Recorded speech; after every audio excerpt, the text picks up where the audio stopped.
Ẹ kú dédé àsìkò yìí, èyí làwọn ìròyìn tó jẹyọ nínú ìwé ìròyìn The Matrix tó jáde lónìí Ọjọ́bọ̀, Thursday 30 oṣù kìíní ọdún 2025. Ẹniọlá Sálíù lórúkọ mi.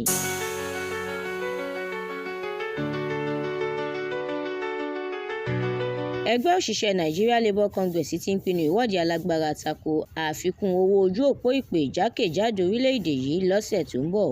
Ó ṣèlérí láti tako ìgbésẹ̀ tó lòdì sí ìgbáyégbádùn àwọn ọmọ Nàìjíríà.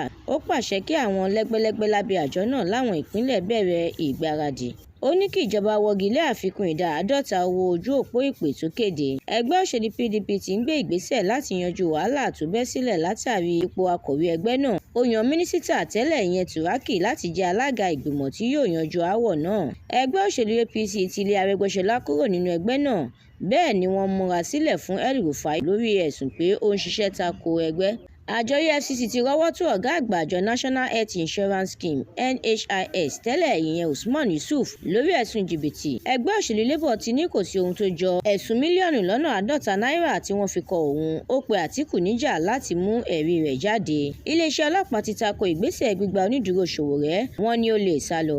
Ilé-ẹjọ́ ti wọ́gi lé ìgbẹ́jọ́ ẹ̀sùn ìbanilórúkọjẹ́ tako Délé Fárótìmí. Àwọn tí Onyedika mì kò tó nǹkan pẹ̀lú bí Man City ṣe na Bùjí, Arsenal náà jáwé olúborí.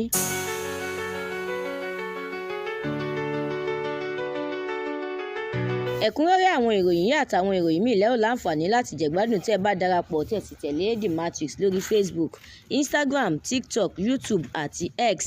Àdúrà mọ́mi Balógun ló ṣòǹgbùfọ̀ ìròyìn yìí. Ẹniọlá Sálíù lórúkọ mi.